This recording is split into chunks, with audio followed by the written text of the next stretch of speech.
한국의 중원이 태국 선수들의 전방 압박에 힘들어하며 체력적으로나 정신적으로 무너지고 있을 때 역시나 이들을 구원해준 것은 캡틴 손흥민이었다.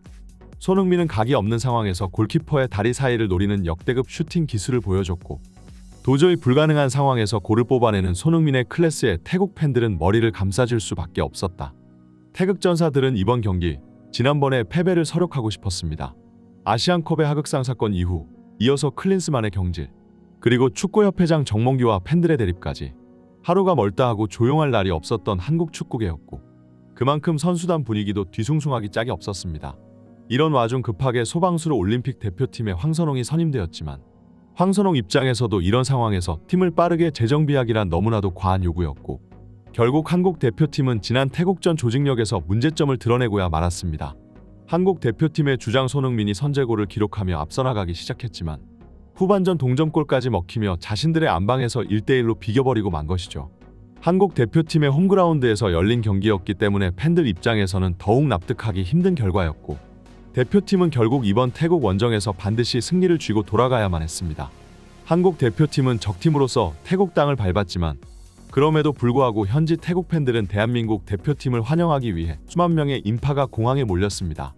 심지어 태국 총리는 지난해 토트넘이 프리시즌 태국을 방문했을 때 폭우가 쏟아져서 경기가 중단된 적이 있었다. 태국에서는 이러다 소니가 다시는 이곳에 오지 않을지도 모른다라는 위기감을 느꼈다고 말했고, 결국 이번 경기는 손흥민을 위해 거액을 들여 라자만갈라 스타디움의 대대적인 잔디 교체 공사를 실시하기까지 했습니다. 단순히 잔디만 새로 깐 수준이 아니고 중장비를 투입해 땅을 모두 걷어내고 기초 공사까지 새로 했을 정도이죠. 결국 손흥민이라는 선수의 존재 덕분에 한국 대표팀과 그 관계자들은 이국의 땅에서 국빈 대접을 받으며 경기를 준비할 수 있었던 건데요. 하지만 물론 태국의 이 모든 행동이 전부 선의에서 비롯되는 것만은 아닐 겁니다.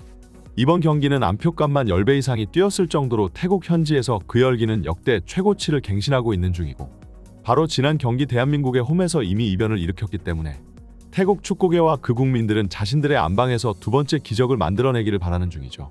태국 입장에서는 이 경기로 인해 파생되는 홍보 효과와 자국 스포츠 산업 발전에 미치는 영향이 무시할 수 없다고 판단하고 있기 때문에 엄청난 공을 들이면서 이번 한국전을 준비하고 있었던 것인데요. 그리고 황선홍 감독은 자신감이 넘치는 태국을 상대로 최선의 라인업을 들고 나왔습니다. 후방에는 조현우, 김진수, 김민재, 김영권, 김문환, 중원은 이재성과 황인범, 백승호, 그리고 공격진에는 조규성과 이강인 그리고 손흥민이 출전했습니다.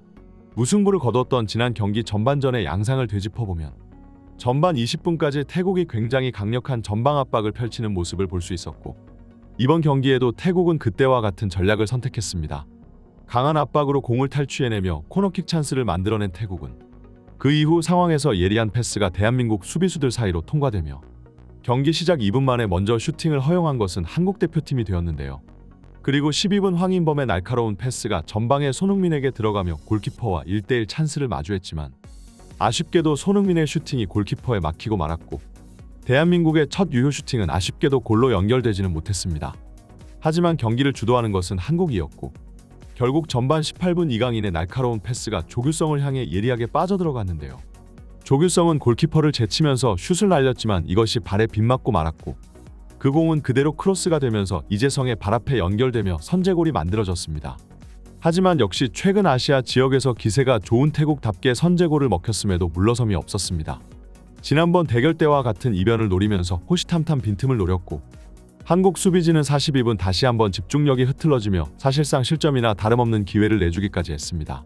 대한민국이 또 다시 동점골을 내주며 이전과 같은 결과가 반복되지 않기 위해서는 빠르게 한 골을 더 추가해야 할 필요가 있었는데요. 하지만 전반전 한국은 추가골을 기록하지 못한 채 하프타임에 들어섰고, 오히려 마지막 10분간은 태국이 더 위협적인 찬스를 많이 잡았기 때문에 황선홍 감독 입장에서도 후반에는 또 다른 수를 고려해봐야 했습니다.